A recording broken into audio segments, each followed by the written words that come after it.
Visit Tudor Place through April 21st to experience ancestral spaces, people of African descent at Tudor Place. Curated in collaboration with the descendant community, this multifaceted tour gives voice to the enslaved and free people who lived and worked here, and recognizes the site was supported by the forced labor of generations of Black laborers. Tours Tuesday through Sunday. Advance registration recommended, but not required, at tudorplace.org.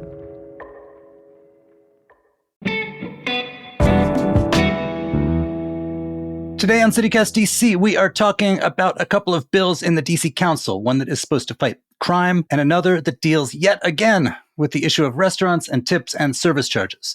Emily Davies of The Post and Anna Spiegel of Axios have been following the stories. They're here to explain. Plus, the Artomatic show opens this weekend in the most 2024 of locations. Stick around to hear more.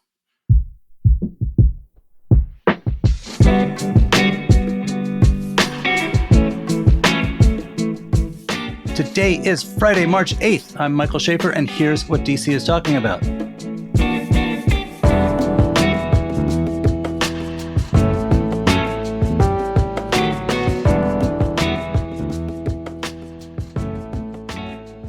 Hey, Anna. Hey, how's it going? Good. Hey, Emily. Hey, thanks for having me.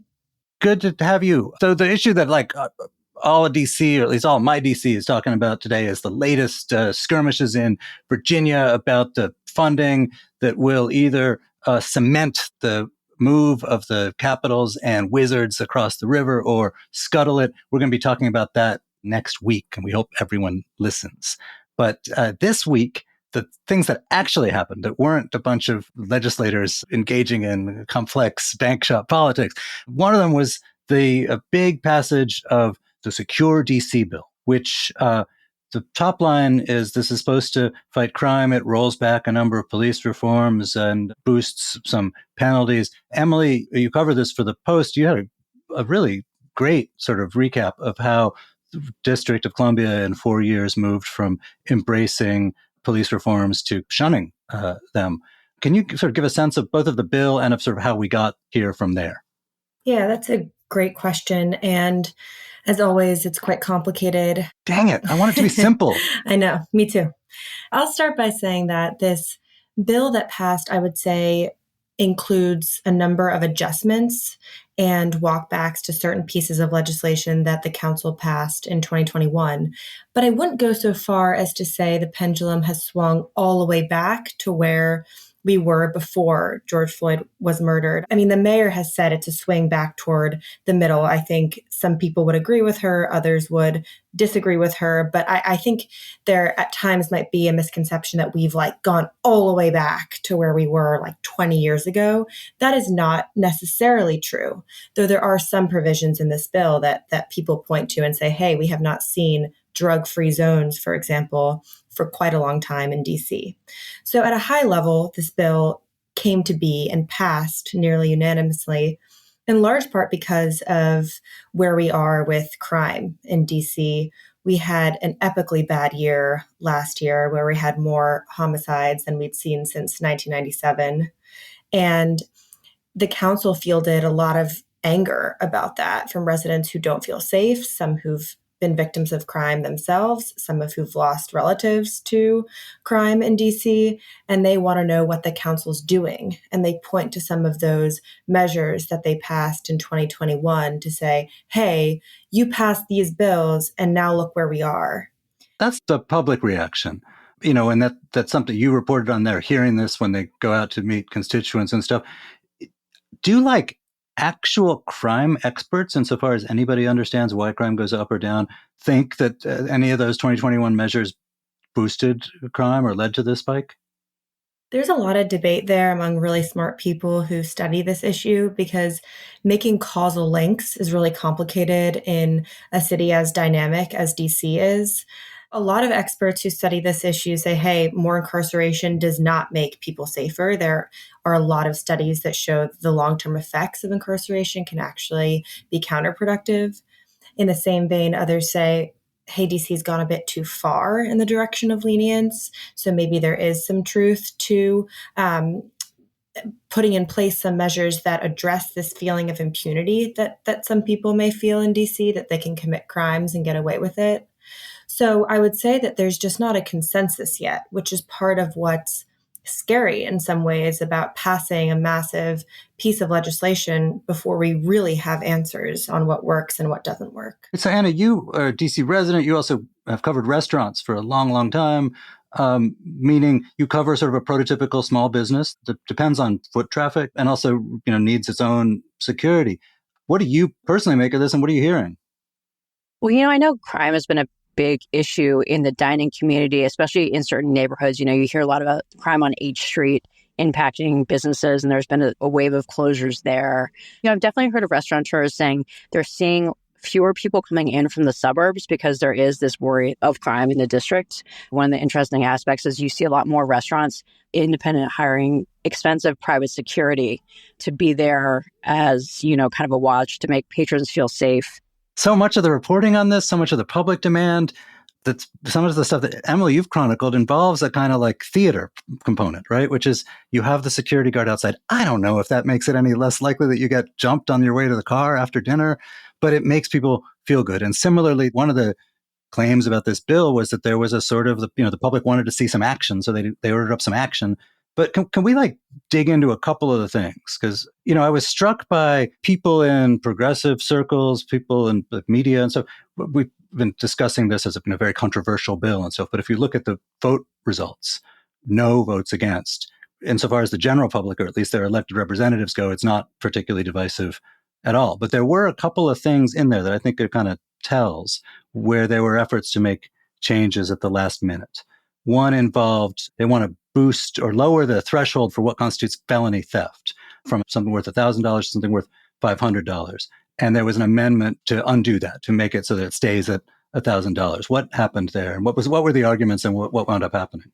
Yeah, it's a good example, I think, of this debate that's unfolding inside of the council. And it's reflective in many ways of this tension that many residents here feel too, in a city that's both traditionally extremely progressive and highly educated.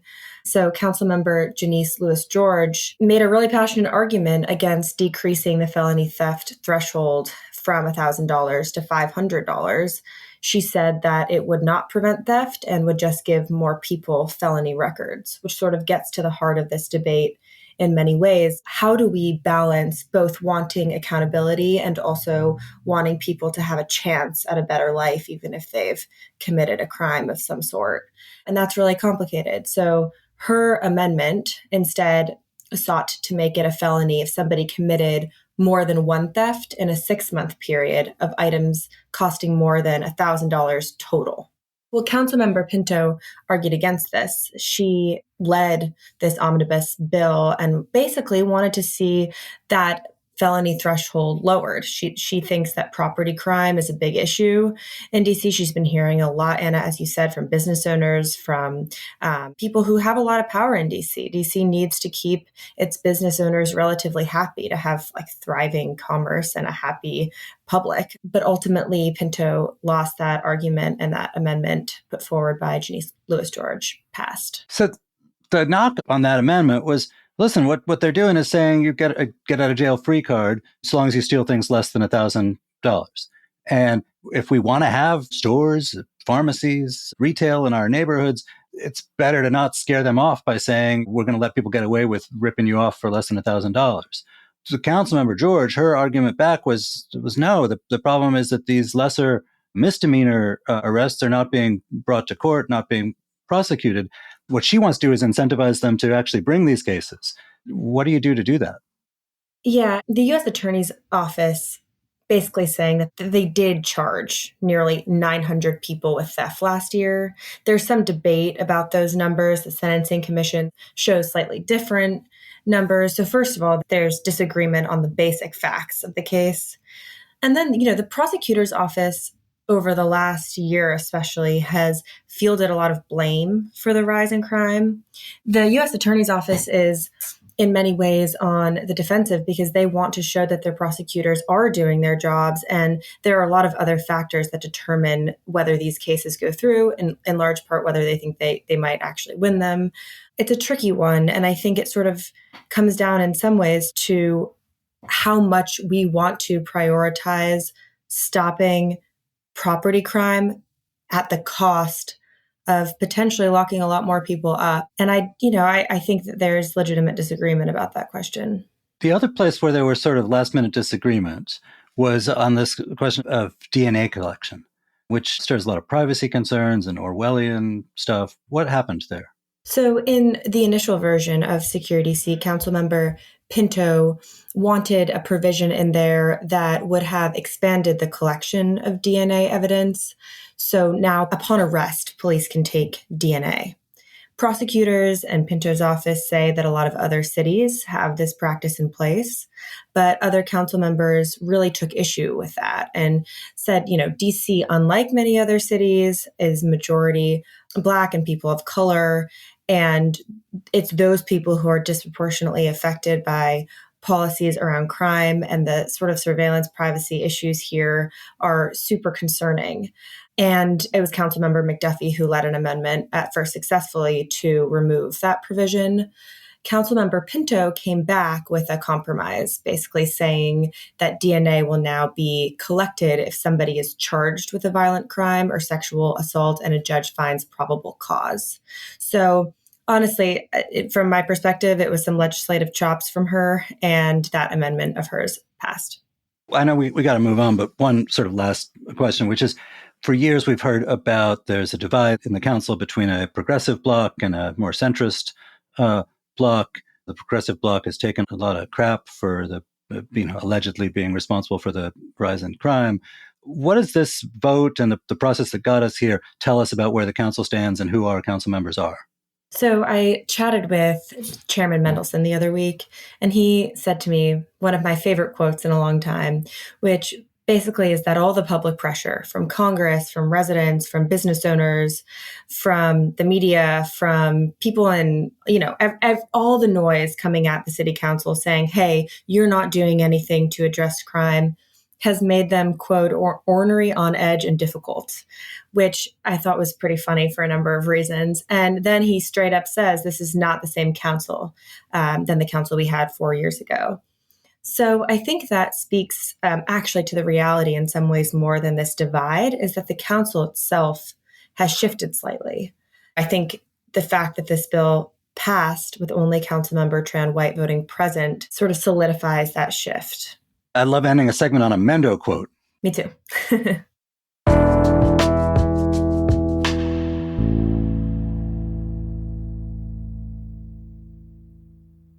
Let's be real. Lawsuits are not fun. But with Paulson & Nace, at least they're a little easier. Paulson & Nace is a DC law firm in every sense of the word. It was founded here in 1979. The two partners, Chris and Matt Nace, were both born here and are local leaders who care deeply about the DC community. Paulson & Nace handles medical malpractice, wrongful death, and other complex injury cases when someone has been hurt by the negligence of others. And they don't just settle every case. They'll go to court. They'll fight for you. Paulson & Nace has even been recognized as one of U.S. News' best law firms. So, if you have been hurt or have lost a loved one because of someone else's mistake or negligence, call Paulson & Nace for a no-obligation consultation. Visit www.paulsonandnace.com or call 202-463-1999. This episode is brought to you by JLL. Get an insider view into the world of commercial real estate with JLL's podcast, Trends and Insights, the Future of Commercial Real Estate. Whether you're curious about making cities more sustainable, the evolution of office space, or AI opportunities, this podcast will help keep you a step ahead. Tune in for candid conversations with business leaders about the biggest trends impacting how we live, work, and play. Subscribe to Trends and Insights now at jll.com/podcast. So the other thing that happened in the council this week that was a subject of debate that is weirdly contentious. We've had, for a couple of years now, big debates around should DC basically abolish tipping. That is to say, make restaurants pay everybody the same minimum wage as you get working in a store or a construction site or whatever. And instead of having tips be an expected part of the wage, have them be something else. And then restaurants have had a kind of, well, what do we do to make ourselves whole? And do we raise prices or do we add a service charge or whatever? This issue was bafflingly, to me at least, reopened in the council. What happened and what does it mean for the average diner? Yeah, so, I think the purpose of the bill was actually, it's a restaurant relief bill. It's really to help businesses, a lot of small independent businesses, get back on their feet after the pandemic. It wasn't necessarily a bill designed to address service fees, but as Councilmember McDuffie said, the service fee conversation took on a life of its own. I think because we're seeing so many more service fees these days in DC. With Initiative 82's passage, tips employees are paid more by their employers, but that also means that that's an adjustment period. And as you said, restaurants are trying to figure out where does money come from? They can't make it appear out of thin air. They have to find somewhere. And so a lot of them do institute these service fees where the 20% charge or the 15% charge will go to employees' wages. But it's become a hot button topic because I think there's also a lot of the dining public that doesn't like to feel like that option's taken out of their hands. That you might be somebody who would go dine out. You would leave a 20% tip if the service was good, but you don't like being told that you have to leave a 20% tip or that the 20% tip is somehow like built into the cost of the meal that you find, especially that you find out afterwards. Wait, I don't mind that. I hate surprises. Emily, when you go to a restaurant, do you look at the small print on the menu and say that such and such service charge will be appended, or does it piss you off when you see one? I have to say the place I've noticed it most is in my morning coffee orders. This one place, I'm not going to name it, but this one place I used to go to, all of a sudden my Americano is $5. And seeing that on the screen looks a lot different to me than the price I was paying before. And it has made me not want to go there anymore. So I will say, whether that's rational consumer behavior or not, it is a little jarring. Yeah, I agree that I think it's one thing when you're at a full service restaurant having a meal where there is service. It's another thing when you're picking up takeout or you're grabbing up a cup of coffee or you're having a $20 cocktail and all of a sudden the service charge is there and it makes it a $25 cocktail, which is already insane. So I think that there is that element of choice. And one of the things that the council did do was cap service fees at 20%. Some people said it was too high. Some people said there shouldn't be a cap at all. But, I've definitely been to restaurants, especially more fine dining places, where there's a 22% fee. In theory, a place could append fees for whatever it wanted, a chair fee. Like you can come, but you got to pay an extra 10% for your chair. Like an airline. Or, like an airline, right? That there's all kinds of ways to dun customers. Is it just a service fee that's eliminated, or are there going to be other creative ways of separating us from our money? No, and I think there's a misconception that restaurants are kind of out to kind of trick customers or somehow get money out of them that they weren't getting before. I think this is really an adjustment period. They're trying to figure out how to function, how to work, how to serve hospitality. I know a lot of the restaurateurs, they really care about treating both their employees and their customers well. I think that it's a difficult time right now when labor costs are going up because they voted against accelerating Initiative 82's timeline. There's going to be another slight bump from $8 to $10 an hour in July for tipped employees. And when you have, 25 employees, that adds up. I guess the big question is, okay, COVID happened. It was terrible. People stayed home. But I have a hard time getting reservations. Do restaurants need relief? Do they need relief more than pharmacies or grocery stores or anything else? As somebody who covers the dining scene and enjoys going out to eat a lot, I would argue, yes, I think a lot of the things that people paid attention to were service fees, which sucks up a lot of the time in the meeting, and Initiative 82. But the bill also includes some, less sexy but very important for businesses provisions DC has some of the highest liquor liability insurance premiums in the country. Sometimes they are 100 times higher in DC than Virginia or Maryland. And the bill clarified some conversation about how can businesses identify a patron who is inebriated, and that goes into lowering these premiums. So those are things that people aren't really talking about as much, but they're very important for businesses. And it's a way to help businesses out and also level the playing field between DC, Maryland, and Virginia. So there's this tourist advocacy group called Travelers United. It's the one that has been suing restaurants, including in DC, for junk fees. They say this bill is unfairly protecting restaurants. Sounds like you don't agree with that. I don't, especially when restaurants are complying with everything laid out by DC's Attorney General. They're posting the fees on their menus, they're posting the fees on their websites, and suing Clyde's Group or Need Hospitality. Now they're going after the group behind Proper 21 Sports Bar, which institutes a 5% fee. I think that creating kind of a safe harbor for restaurants that are falling in line is a good measure. Anna, do you tip on top of the service charge? That's a really tricky. Especially when it's a 20%, I usually do not, unless the service has been phenomenal, or sometimes just because of my work, know the chef, they'll send out an extra plate. Maybe I'll, leave a little bit on top of that to make up for having been comped something. But for the most part, I don't. The service fees that get me are the ones that are like 6% or like 8.5%. So then I'm having to do all this math. It's a little more confusing when they're saying, here's a lower service fee that's going towards, our employees' insurance. And then I'm like, well, now I need to tip the person directly. I went to a very hot restaurant right now, and there was a 22%, which will probably change, service fee on the tab. And the server dropped the tab and said, that's not a tip, by the way. And so we had this whole discussion of For what? Yeah. And it was 22%, which is high. Meaning they don't give that to the server? What does that mean? That's not a tip. So service fees are, by definition, they're not tips. They're properties of the restaurant, and the business can do with them what they want. Now there's more guidelines. You have to say this service fee goes to employees' wages or healthcare, but you could technically take a service fee and use it to pay your rent.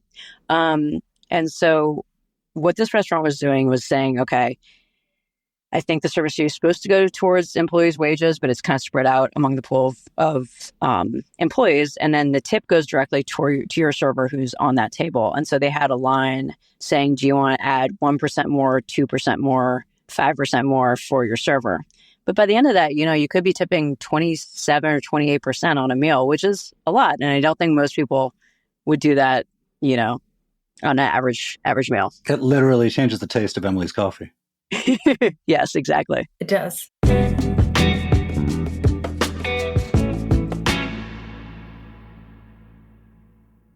Shipping can make or break a sale, so optimize how you ship your orders with ShipStation.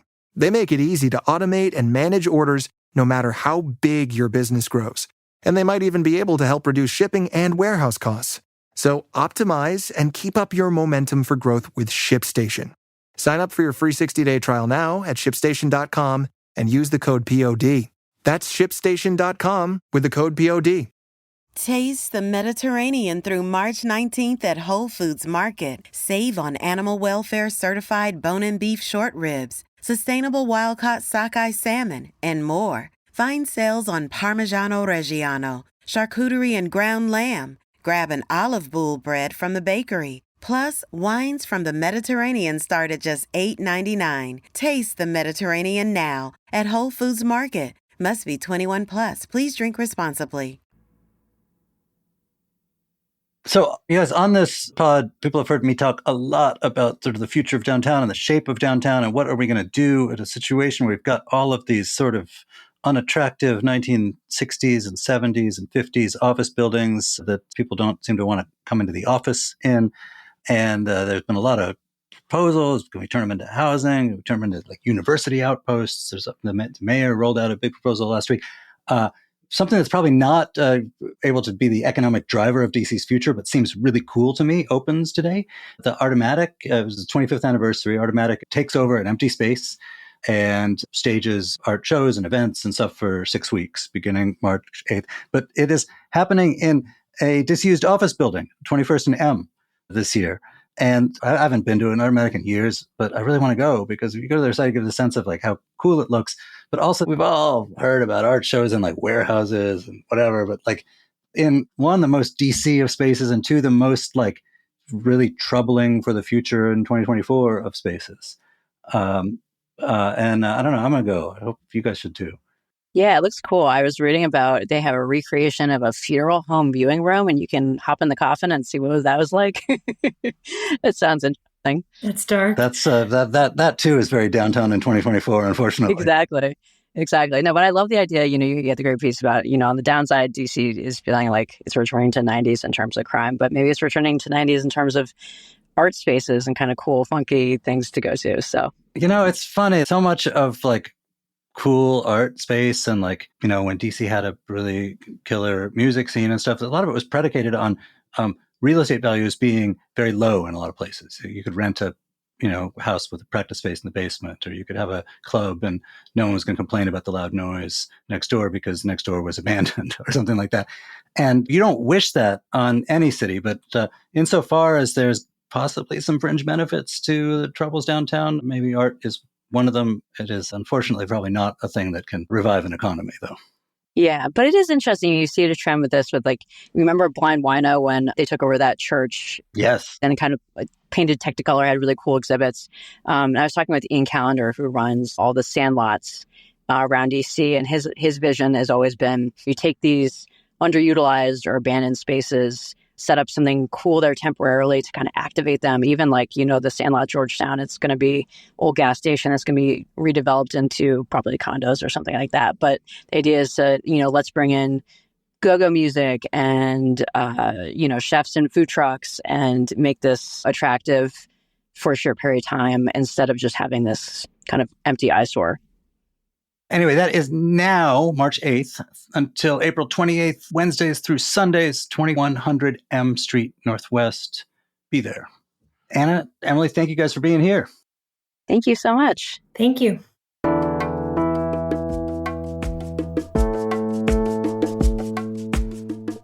And that is all for today here on CityCast DC. Our senior executive producer is Brianka Tilvey. Our senior producer is Julia Karen. Our newsletter editor is Kayla Cote-Stemmerman. Our production assistant is Ash Durbin. And our hosts are Bridget Todd and me, Michael Schaefer from Politico. Music is by Alex Roldan. If you enjoyed the show, why not take over your own disused office building and tell everyone there about it? We'll be back Monday morning with more news from around the city. Bye.